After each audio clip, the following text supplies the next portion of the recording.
আসসালামু আলাইকুম বন্ধুরা। তো আজ আমি বানাবো লাউ ডাল। তো ফার্স্ট আমি ডালটা ধুয়ে ক্লিন করে নিয়েছি। তো লাউ ডালটা আমি সেদ্ধ বসিয়ে দেবো সামান্য একটু হলুদের গুঁড়া দিয়ে। কড়াইতে তেল গরম করে সামান্য গোটা জিরে দুটো শুকনো লঙ্কা ফোড়ন দিয়ে দেব। তো একটু নেড়ে ছেড়ে একটা পেঁয়াজ কুচি অ্যাড করে দেব। তো পেঁয়াজটা আমি ভালোভাবে নেড়ে ছেড়ে গোল্ডেন ব্রাউন করে ভেজে নেব।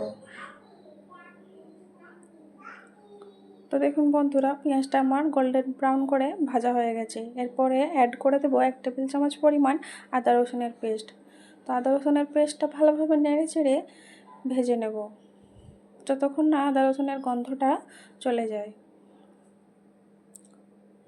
এরপরে অ্যাড করে দেবো গোটা গরম মশলা, একটা এলাচ, দুটো গোলমরিচ, একটা লং, একটা দারুচিনি অ্যাড করে দেব।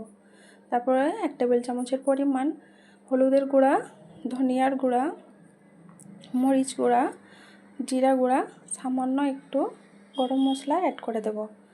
তারপরে এটা ভালোভাবে নেড়ে চেড়ে অল্প একটু পানি দিয়ে কষিয়ে নেব।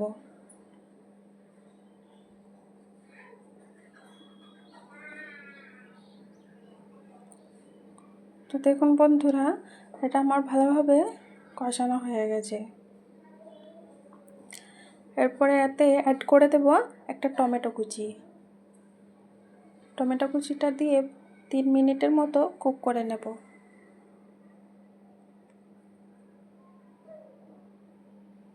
তো দেখতেই পাচ্ছেন 3 মিনিটের মতো আমার কুক করা হয়ে গেছে।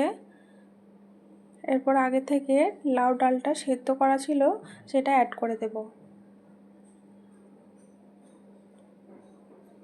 তো এটা ভালোভাবে মিশিয়ে নেব।